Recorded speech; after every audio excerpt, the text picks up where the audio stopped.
नमस्कार प्रिय छात्रों। आज एक बार पुनः हम व्याकरण कक्षा में आगे बढ़ेंगे। तो एक बार व्याकरण कक्षा को आगे करने के लिए हम लोग फिर उपस्थित हो चुके हैं। आज हम लोग व्याकरण को में जो भाषा के बारे में पढ़ रहे थे, तो भाषा की कुछ विशेषताएं होती हैं। तो आज हम उन विशेषताओं पर प्रकाश डालेंगे। एक बात सर्वप्रथम जान लीजिए कि इस संसार में जो कुछ भी है, इस संसार में जो कुछ भी है, यानी कि यत्र जड़ हो वस्तु हो चाहे चेतन वस्तु हो, यानी कि चाहे लिविंग थिंग हो चाहे नॉन लिविंग थिंग हो, उसकी कुछ न कुछ विशेषताएं अवश्य होती हैं। क्योंकि ईश्वर के द्वारा बनाई हर एक वस्तु का अपने अपने जीवन में उपादेयता है, महत्व है, इम्पोर्टेंसी है, विशेषताएं अवश्य होती हैं। तो सर्वप्रथम मानव का मनुष्य ईश्वर के द्वारा दिया गया सर्वप्रथम सबसे महत्वपूर्ण गहना यदि मानवों के लिए तो वह भाषा है।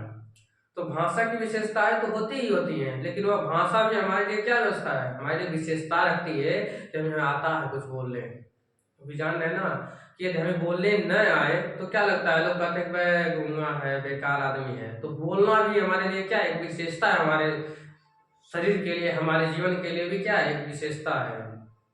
तो आज हमें भाषा की विशेषताओं पर जिक्र करेंगे। तो सर्वप्रथम हम लोग जानते हैं कि भाषा की विशेषताओं में पहली विशेषता के आगे हम बढ़ते हैं। देखिए, सबसे पहला है, मैंने बताया था परिवर्तनशीलता। मैंने क्या बताया था, परिवर्तनशीलता। मैंने क्या बताया था, परिवर्तनशीलता। तो अब समझिए भाषा की परिवर्तनशीलता की विशेषताओं के बारे में मैं कुछ चीजें बताता हूँ। सबसे पहली बात सर्वप्रथम देखिएगा, ये जो भाषा है कहीं न कहीं देखेंगे तो जैसे मान लीजिए जब किसी व्यक्ति का या किसी बच्चे का जन्म होता है, तो सर्वप्रथम यह क्या करता है कि इस समाज में जब उसका प्रादुर्भाव होता है तो उसके माता पिता जितने भी सगे संबंधी होते हैं सभी के सभी उसको बोलने का प्रयास करवाते हैं कि हाँ बेटा बोलिए, बोलो वह बोलिए, बोलो। यानी कि धीरे धीरे समाज ही हमारा क्या करता है, हमारी भाषा को क्या करता है, डेवलप करता है। हमारी भाषा को समाज में ही क्या रखता है, डेवलप हो जाता है। यानी कि हम कह सकते हैं कि भाषा क्या होती है, एक सामाजिक प्रक्रिया है। क्या है, एक सामाजिक प्रक्रिया है। क्योंकि जान रहे प्रक्रिया मतलब क्या, प्रोसेस। अब भाषा सीखने के सबसे महत्वपूर्ण प्रोसेस आप जान ही रहे हैं कि भाषा सबसे पहले कैसे सीखी जाती है।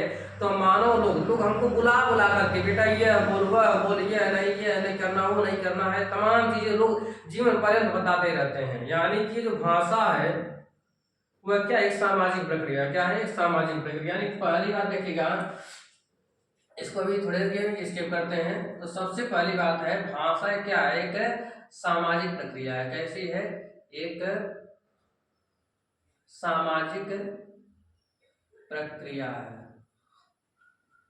भाषा एक सामाजिक प्रक्रिया। सामाजिक प्रक्रिया का मतलब समझ रहे हैं ना कि समाज में रहकर सीखा जाता है। यानी क्या, इसका मतलब क्या है कि समाज में रहकर सीखा जाता है। यानी कि समाज में रहकर सीखा जाता है। यानी सामाजिक प्रक्रिया के दौरान क्या किया, हमारी भाषा किस प्रक्रिया को अनुसरण करती है, किस प्रक्रिया का अनुगमन करती है, यानी किसके अकॉर्डिंग चलती है, तो सामाजिक प्रक्रिया के अनुसार चलती है। अब हम लोग आगे बढ़ते हैं। अब देखेंगे कि सर्वप्रथम कहते हैं, उस दिन मैंने किसी दिन कक्षा में बताया था कि व्यास मुनि ने कहा था कि यदि इदम अन्नतमय कुतस्मनम जायेत यदि शब्दाः वयम ज्योति आ संसारे न वर्तते तरहि शतम सूर्येऽपि न प्रकाशति संसारे। यानी कि तत्पर मतलब यह है कि सैकड़ों सूर्य यदि प्रकाश संसार में हो जाए, लेकिन शब्द रूपी सूर्य न जगे, भाषा रूपी का सूर्य मंडल न हो उदित हो, यानी कि भाषा रूपी सूर्य का उदय न हो इस संसार में, तो ये पूरा संसार अंधकार में रहेगा। भले ही सैकड़ों सूर्य क्या हो इस दुनिया में उगे हुए हों। क्यों कहा गया कि भाषा, क्योंकि देखिए भाषा ही एक ऐसा चीज है जिसके द्वारा हम अपने मन में जो कुछ भी चल रहा है अपने अंदर, क्योंकि आप जान ही रहे हैं यदि हम किसी को कुछ बताते नहीं है तो वह जानता नहीं है। और जैसे मान लीजिए आपको भूख लगी है, अब आप बता नहीं रहे हैं, आपके चेहरे भी देखिए, आप देखिए, और कहीं कुछ लोग चेहरा पता चल जाता है, चेहरा भी तो है, वो तो सांकेतिक भाषा का एक उदाहरण है। यानी कि भूख हमारे चेहरे पर जब झलक रही है, यानी सांकेतिक भाषा का उदाहरण है। यानी कि बिना भाषा के हमारा जीवन चलता नहीं है। यानी कह सकते कि भाषा हमारे जीवन में बहुत बड़ा संपत्ति है, कह सकते हैं। भाषा एक ऐसी संपत्ति है जो मतलब हमारे जीवन के पूरे जीवन को संचालित कर देगी। कुछ पैसे जो हैं, लाख 2 लाख रुपए, वो कुछ सीमा तक रहेंगे, लेकिन जो ये जबान है, जो ये वाणी है, जो ये शब्द है, जो ये भाषा है, ये हमारे पूरे जीवन को प्रभावित कर डालती है। इसी नाते हम कह रहे हैं कि भाषा कहीं ना कहीं एक प्रकार की संपत्ति, एक प्रकार का शब्द गहना है, एक आभूषण है व्यक्ति के लिए। तो इस प्रकार से हम कह सकते हैं कि भाषा हमारे लिए बहुत बड़ा क्या है, गहना है, इस पूरी क्या है, संपत्ति है। इस नाते से हम दूसरा इस विशेषता में लिखेंगे कि भाषा एक क्या, देखिए सबसे पहली बात, भाषा को ऐसे तो मिल नहीं जाता कि हाँ ले बाबा भाई भाषा है। भाषा को सीखने के लिए सर्वप्रथम हमने बात कहती है कि हमें अर्जित करना पड़ता है, हमको प्राप्त करना पड़ता है, समाज में रहकर क्या करना, सीखना पड़ता है। इस नाते से भाषा की दूसरी और सबसे महत्वपूर्ण विशेषता क्या हो जाएगी, भाषा एक अर्जित संपत्ति है। यानी कि दूसरी चीज में क्या हो जाएगा, भाषा एक अर्जित संपत्ति है। क्या हो जाएगा, भाषा क्या है, अर्जित संपत्ति है।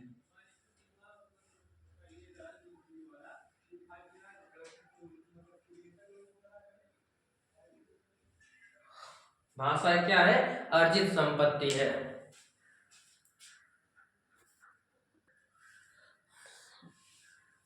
अब जब भाषा एक अर्जित संपत्ति हो गई, अब देखिए सबसे पहली बात, अब इसके बाद जो बात करेंगे तो सबसे पहली बात देखिए, सबसे पहली बात मैंने बताई कि भाषा को हम समाज में सामाजिक प्रक्रिया है, क्योंकि तो समाज में रहकर सीखते हैं, और सीखते हैं तो के धन की तरह काम करता है, वेल्थ की काम करता है। इस नाते भाषा क्या है, अर्जित संपत्ति है। और आगे जब चलेंगे देखिए सबसे क्या होता है कि जब हम जैसे मान लीजिए हम पढ़ाई रहे हैं, मान लीजिए आप कभी हिंदी पढ़े ही ना हो, ऐसा भी हो सकता है हिंदी आप पढ़े ही नहीं हो, तो आपको ये जो बात मैं बता रहा हूँ कहीं ना कहीं कठिन लग रही होगी। यदि कोई भाषा नई भाषा को सीखने जाते हैं तो हमें क्या लगता है, वो कठिन लगने लगता है। और जब कठिन लगेगा तो धीरे धीरे जब सीखती जाएंगे उसमें एकदम रमाते जाएंगे, मन को रमा देंगे, तो धीरे धीरे क्या हो जाएगा, सरल हो जाएगा। जैसे हमारी संस्कृत जो भाषा है, वह देखा जाए तो संस्कृत भाषा क्या है, सबसे कठिन भाषा और सबसे सुव्यवस्थित और सुसंगठित यदि कोई भाषा है तो संस्कृत भाषा है। अब उसको हमें एक दिन में नहीं सीख पाएंगे, नहीं एक साल में सीख पाएंगे, उसको सीखने के लिए वर्षों वर्षों की तपस्या करना पड़ता है। तो इस नाते से यानी कि सबसे पहले जो भाषा है, हाँ एक वर्षों में कुछ न कुछ समझ में आने लगे, तो भाषा कहेगी हाँ अब सरल हो रही है, अब सरल हो रही है।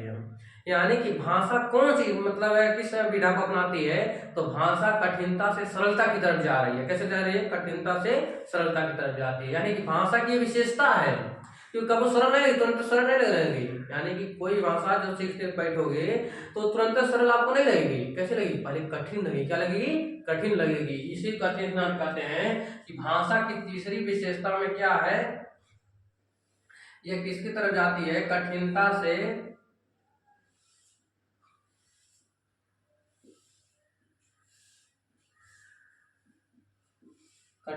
सरलता की तरफ जाती है, कठिनता से सरलता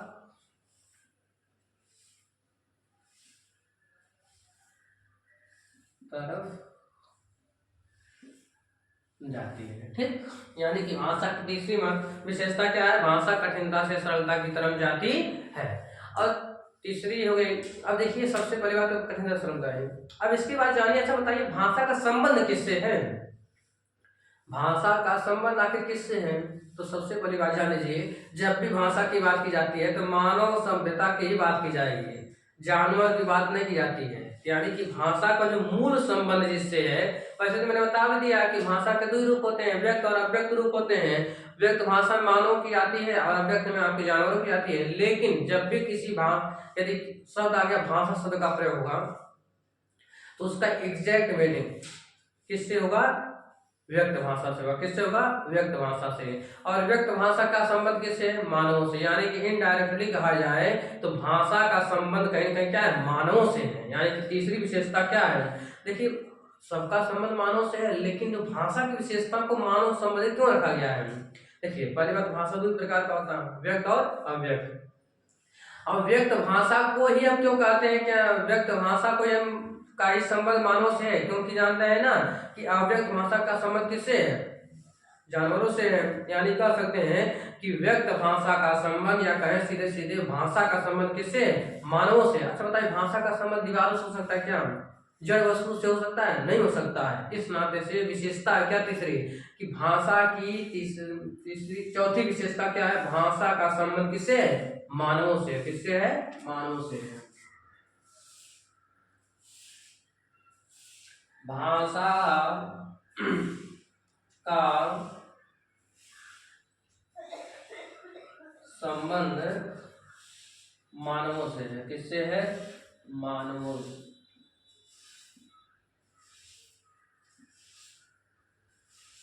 भाषा का संबंध किससे है, मानवों से। किससे है, तो मानवों से। अब देखिए अगली बात है कि अगली बात देखेंगे तो कहीं ना कहीं हम देखेंगे तो भाषा में क्या होता है, कुछ निश्चित सिंबल बनाए गए हैं। भाषा में क्या होता है, भाषा में कुछ निश्चित सिंबल बनाए गए हैं। और सिंबल कैसे बनाए गए, तो व्याकरण के द्वारा बनाए जाते हैं। आपको पता होगा कि हिंदी भाषा में कुल लगभग 52 वर्ण हैं। अब 52 वर्णों की व्यवस्था ही क्या की पूरी भाषा को निर्माण करती है। यानी कि प्रत्येक भाषा में देखा जाए तो हिंदी में देखा जाए तो 52, संस्कृत में देखा जाए 63 या 64, अंग्रेजी में देखा जाए तो आपका 26। ये भाषा में कुछ प्रतीक बनाए गए हैं कि हाँ इसके द्वारा यदि निर्माण किया कोई शब्द तो इसका अर्थ यह निकलेगा। यानी कह सकते हैं कि भाषा जो है कहीं ना कहीं प्रतीक, उसको प्रतीक से रिलेटेड करती है। यानी कि जैसे मान लीजिए हिंदी में, हिंदी का उदाहरण लेते हैं, हिंदी में टोटल 52 वर्ण है। अब 52 वर्ण है तो 52 वर्णों के द्वारा ही किसी संसार में जितने भी हिंदी के शब्द हैं सभी का निर्माण किया गया होगा। क्या अन्य कोई 56वां वर्ण है या 53वां कोई वर्ण होगा, नहीं होगा। यानी 52 वर्णों के प्रतीकों के द्वारा ही 52 वर्ण जो है उन्हीं को हम प्रतीक कह रहे हैं। अब 52 वर्णों के द्वारा ही पूरी भाषा क्या किया गया है, निर्माण किया गया है। यानी कि भाषा के बनने में कितने वर्णों का योगदान है, 52 वर्णों का है। यानी कि कहीं ना कहीं ये प्रतीक है। अब प्रतीकों की व्यवस्था है, यानी क्या भाषा प्रतीकात्मक होती है। क्या होती है, प्रतीकात्मक हो सकती है। अब देखिए क्या होती है, पांचवी भाषा क्या है, भाषा प्रतीकात्मक होती है। भाषा प्रतीकात्मक होती है। अब प्रतीकात्मक मतलब जानना है ना, प्रतीकात्मक मतलब समझ रहे हैं ना कि 52 वर्ण, यानी क्या 52 वर्णों की व्यवस्था, 52 वर्णों की व्यवस्था 52, ठीक है। यानी कि समझ सकते हैं कि भाषा अगली का जो सबसे देखेंगे 5वां जो विशेषता है वो क्या है, भाषा प्रतीकात्मक होती है। अब प्रतीकात्मक का आशा करते हैं आपने अर्थ समझ लिया होगा कि भाषा में भाषा एक प्रतीकात्मक व्यवस्था है, क्योंकि आप सभी लोग जान रहे हैं प्रत्येक भाषा में कुछ ऐसे फंडामेंटल यूनिट्स होते हैं, कुछ सिंबल होते हैं जिसके द्वारा पूरी भाषा का निर्माण किया गया होगा। ठीक, तो यह भाषा की क्या है, आपकी 5वीं विशेषता यही है कि भाषा क्या होता है, प्रतीकात्मक होता है। और सबसे बड़ी बात देखेंगे तो भाषा को कहीं न कहीं बोला जाता है, भाषा कहीं कहीं बोला जाता है। अब देखेंगे जब बोलेंगे तो निकलेगी ध्वनि, क्या निकलेगी, ध्वनि निकलेगी। अब देखिए ऐसा कभी हो नहीं सकता कि ध्वनि न निकले। अब कहेंगे सांकेतिक सर जी वो हमें तो ध्वनि ना निकला था, तो ये बात और मैं समझिए, हमने बताया था कि सांकेतिक भाषा कुछ ऐसा कि जैसे माने गाड़ी का हार हो गया तो आवाज नहीं निकल रहा है। अब भले ही ऐसे कि आंखों पल का झपकने में भी कुछ सेकंड लगता है, अब क्रिया हो रही है, क्रिया में कोई ना कोई काम हो रहा होगा, काम होगा कहीं ध्वनि निकल रही होगी। ये माइनर बातें मैं बता रहा हूँ, जान लीजिए एकदम सूक्ष्म दृष्टि बात व्याख्या हो रही है। तो भाषा में कहीं न कहीं ध्वनि है, कहीं न कहीं ध्वनि है। अब बिना ध्वनि की कोई भाषा हो नहीं सकती है। कैसे, अब देखेंगे कोई उदाहरण आप यदि मस्तिष्क में होगा तो कमेंट जरूर करिएगा कि बिना ध्वनि के भी कोई भाषा होती है क्या, बिना ध्वनि के भी कोई भाषा हो सकती है क्या। क्योंकि जान ले भाषा बोली जाती है, भाषा बोली जाती है। अब बोली नहीं जाए तो क्या की जाएगी, यानी कि भाषा कहीं न कहीं ध्वनि से रिलेटेड है। और इसीलिए 6वां बनता है आपकी विशेषता में क्या, भाषा ध्वनिमय होता है। क्या होता है, भाषा ध्वनिमय होता है। क्या होता है, भाषा ध्वनिमय होता है। क्या होता है? भाषा ध्वनिमय होता। अब समझिए, भाषा ध्वनिमय होता है, यानी कि मय मतलब क्या था? मिला हुआ। ध्वनि मतलब क्या? ध्वनि से। स्वनिम, देखिए ध्वनि को ये क्या कहते हैं? स्वनिम कहते हैं। स्वनिम क्या कहते हैं? इसी का हम क्या नाम देते हैं?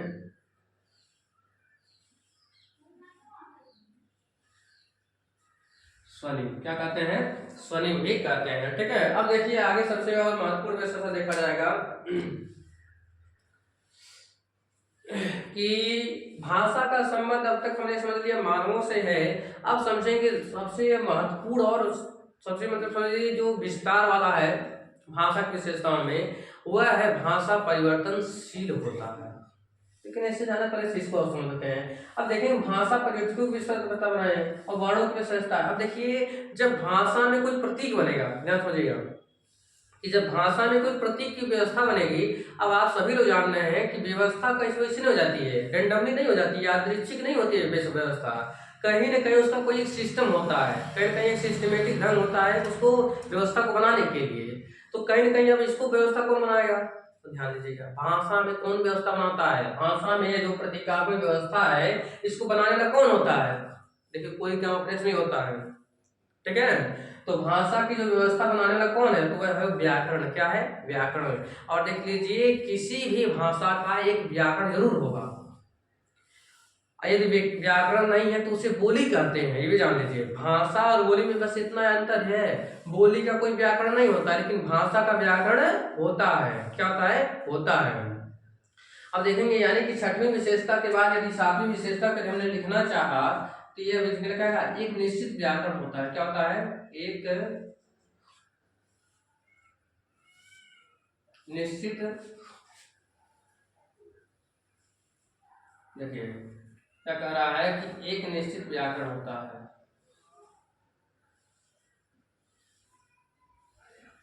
एक निश्चित व्याकरण होता है। अथवा देखेंगे जब एक निश्चित व्याकरण हो गया तो देखिए कि भाषा का जो क्षेत्र है, जो भाषा का क्षेत्र है, कहीं ना कहीं देखेंगे भाषा का कहीं ना कहीं क्षेत्र सीमित होता है। जैसे देखेंगे हिंदी कुछ स्थानों पर जाती होगी, बंगाली भाषा कुछ स्थानों भेजा जाती है, उड़िया भाषा उड़ीसा में से बोल जा रहे होंगे। जो मतलब कि कह सकते जितनी भी भाषाएं हैं कहीं ना कहीं उनकी सीमा निर्धारित है कि यहाँ से यहाँ तक बोली जा रही है, कि इतना क्षेत्र है कि जहाँ पर हिंदी भाषा बोली जाती है, इतना क्षेत्र यहाँ पर है कि जहाँ पर इंग्लिश भाषा बोली जाती है, इतना क्षेत्र यहाँ के जहाँ पर उड़िया बोली जाती है, इतना क्षेत्र यहाँ जहाँ पंजाबी बोली जाती है। यानी कि भाषा जो है उसकी कहीं ना कहीं क्या है? सीमा जो निर्धारित है। यानी क्या? भाषा की जो सीमा है वह निश्चित है। क्या है? भाषा की जो मतलब कह सकते हैं कि विस्तार वाला सीमा है वह निश्चित है। यानी कह सकते हैं कि भाषा का जो सीमा क्या होता है? निश्चित होता है। क्या होता है? भाषा का सीमा होता है निश्चित होता है। क्या होता है? भाषा की सीमा, भाषा की सीमा निश्चित होता है। भाषा की सीमा क्या होता है? निश्चित होता है। भाषा की सीमा क्या होती है? निश्चित होती है। ठीक है। आगे समझते हैं कि भाषा की सीमा निश्चित हो गई और आगे एक आध और हम बता देते हैं। देखिए नवम लिख लेते हैं।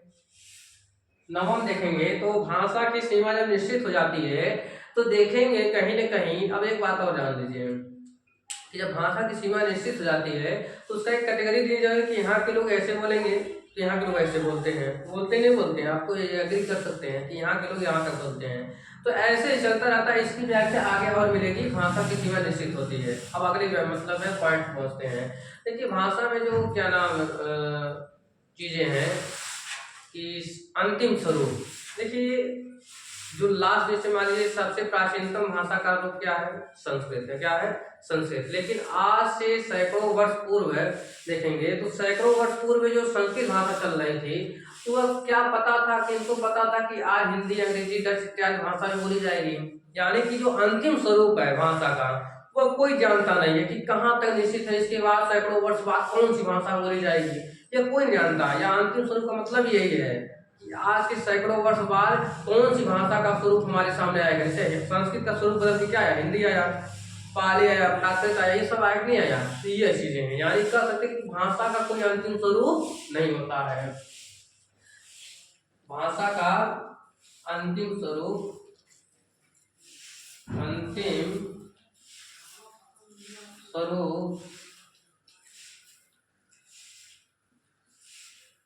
नहीं होता है। भाषा का अंतिम स्वरूप नहीं होता है। देखिए अंतिम पॉइंट में बता रहा हूँ क्योंकि ज्यादा नहीं बताएंगे, बाद में फिर कभी यदि समय मिलेगा तो पढ़ा दिया जाएगा। और अंतिम आपकी विशेषता में क्या है कि भाषा की अंतिम विशेषताओं हम लोग जिक्र करने जा रहे हैं। भाषा की अंतिम व्यवस्था में ये कि भाषा एक परिवर्तनशील है। भाषा परिवर्तनशील होता है, यानी कि तीसरी 10वीं जो महत्वपूर्ण है उसको हम इधर लिखेंगे क्योंकि अब यहाँ पर समझ में आएगा। 10वां आपका जो है वह है परिवर्तनशील, यानी क्या इसका जो गुण है परिवर्तनशीलता। क्या है? परिवर्तनशीलता। क्या है? परिवर्तनशीलता। इसकी वीडियो आगे और मिलेगी, सेपरेट वीडियो में बनाएंगे इसको। परिवर्तनशीलता की बहुत सारी व्याख्याएं हैं, उसको और एक बार सेपरेट वीडियो में लेकिन इसमें पूरा समझ गए 10 का 10। भाषा परिवर्तनशील होती है तो सर्वप्रथम जानते हैं आप सभी लोग कि सर्वप्रथम हमारी कौन सी भाषा चलती थी? संस्कृत भाषा चलती थी। यानी कि कहते हैं कि इसे क्या कहते हैं? देखिए ये संस्कृत भाषा चला करती थी पहले। सबसे प्राचीनतम भाषा क्या है? संस्कृत है। अब संस्कृत का दूसरा नाम भी जान लीजिए, इसी लगे हाथ में। संस्कृत से क्या कहते थे? देववाणी। इसी को हम क्या कहते हैं? देव भाषा। इसी को हम क्या कहते हैं? गिरवाण भारती।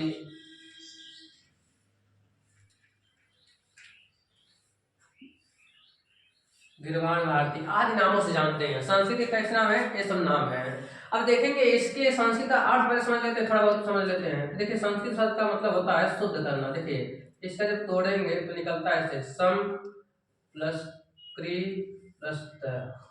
इसका मतलब क्या होता है? ध्यान समझिए। इसका मतलब होता है शुद्ध करना। क्या होता है? शुद्ध करना।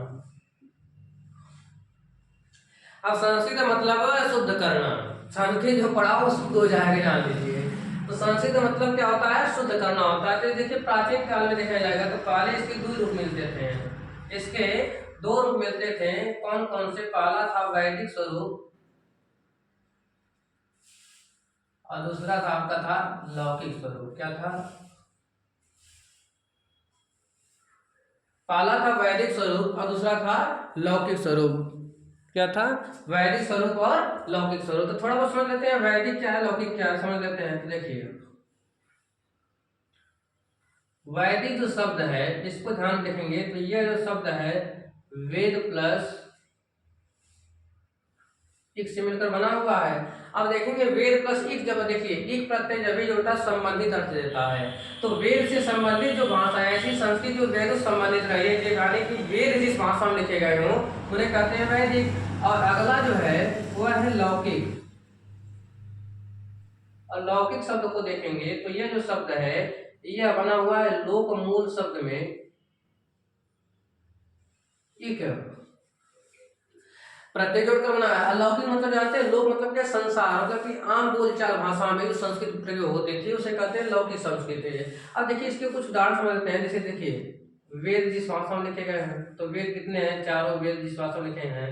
जितने भी उपनिषद लिखे गए हैं, जितने भी उपनिषद लिखे गए हैं, आरण्य ग्रंथ जितने लिखे गए हैं, आरण्यक हो गया, वेदांत हो गया आदि, ठीक है। और लौकिक भाषा देखेंगे तो गीता। और देखिए कई लोग तो अंतर ही नहीं जानते हैं कौन श्रीमद् भगवत गीता और कौन श्रीमद् भागवत है, दोनों में एक समझ लेते हैं। श्रीमद् भगवत गीता जो है वह महाभारत का पार्ट है। और ये जो आपके श्रीमद् भागवत है वो आपका स्वच्छंद एक पुराण है। और यह लेकिन अंतर नहीं जानते थे। अंतर जान लीजिए कि गीता एक 700 श्लोक है, उसमें 24,000 श्लोक है। गीता हो गया, रामायण हो गया, महाभारत हो गया आदि।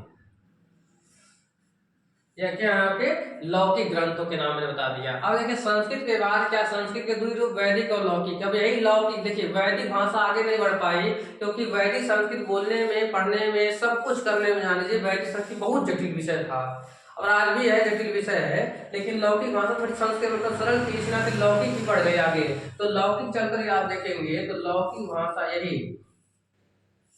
यही भाषा चलकर आई क्या आप में, पाली भाषा में बदल गई। किसमें बदल गई, पाली भाषा में। अब देखिएगा पाली भाषा जो है, पाली भाषा, अब इसके बाद आती है, इसी के बाद आता है प्राकृत भाषा। क्या आता है, प्राकृत भाषा आता है। क्या आता है, प्राकृत भाषा आता है। अब इसके बाद क्या आता है, अपभ्रंश आता है। क्या आता है,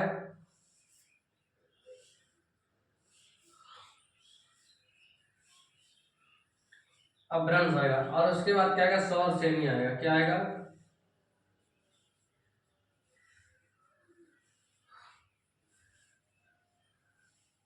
स्वर श्रेणी। अल्लाह से निकलता है क्या, हिंदी निकलता है। ठीक है। अब पाली भाषा, प्राकृत भाषा जान लीजिए। पाली भाषा में आप देखेंगे तो बौद्धों का संप्रदाय था। किसका था, बौद्धों का। अब बौद्धों का था तो बौद्ध ग्रंथ में देखिए बुद्ध भगवान ने जिस भाषा में उपदेश दिया उस भाषा का नाम क्या है, पाली भाषा है। इसके 3 ग्रंथ बहुत मतलब महत्वपूर्ण है, देखेंगे। देखिए 3 ग्रंथ कौन से हैं, तो पहला है विनय पिटक, अगला है सूत्र पिटक,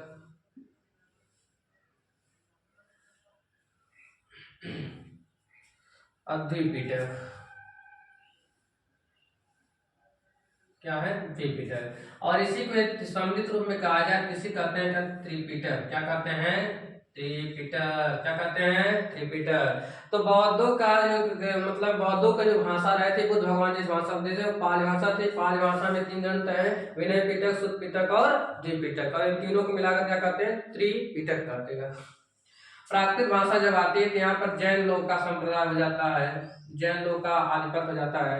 और इसके नीचे अब धीरे धीरे अब हिंदी की तरफ बढ़ रही है, तो इसके बारे में हम सेपरेट वीडियो बनाएंगे ताकि, क्योंकि ये वीडियो लॉन्ग हो जाएगा। अब आगे हम समझ ही लेंगे कि अगला जो आपका वीडियो बनेगा, जान लीजिए आज के लिए बस इतना हम समझेंगे। आगे हम समझेंगे कि हिंदी की विकास यात्रा, हिंदी की विकास यात्रा समझेंगे। ठीक है, हिंदी हम लोग विकास यात्रा को समझेंगे, पूरी डिटेल में समझेंगे। हिंदी विकास कैसे की, हिंदी कैसे आई हमारी भाषा, हम पूरा रिवाइज कराते हैं। पहला है भाषा सामाजिक प्रक्रिया है, यानी कि समाज में रहकर हम सीखते हैं। भाषा एक अर्जित संपत्ति है, यानी कि हमारी जैसे अन्य चीजें हमारी संपत्ति है, धन दौलत है, उसके बाद भाषा भी हमारे लिए क्या है, महत्वपूर्ण संपत्ति है। यह कठिनता से सरलता की तरफ जाती है। भाषा का संबंध मानवों से है, और जब भी भाषा का संबंध आएगा मानवों से तो व्यक्त भाषा को दिया जाएगा। भाषा प्रतीकों की व्यवस्था है, यानी कि प्रतीकात्मक होती है कि 52 वर्ण ही भाषा में है, हिंदी भाषा में, और उनकी एक व्यवस्था है। और उनकी जो व्यवस्था करने वाला कौन है, तो एक निश्चित व्याकरण होता है। व्याकरण का होता है इस नाते भाषा के क्या होता है, निश्चित व्याकरण होता है। और भाषा में बोला जाता है इस नाते भाषा ध्वनिमय होती है। भाषा की सीमा निश्चित होती है क्योंकि हर एक भाषा क्राइटेरिया निश्चित यहाँ से यहाँ तक बोला जाता है। अंतिम स्वरूप नहीं होता, यानी कि आज सैकड़ों साल बाद कौन सी भाषा आएगी कोई पता नहीं है। और अंतिम और देखेंगे तो भाषा परिवर्तनशीलता है।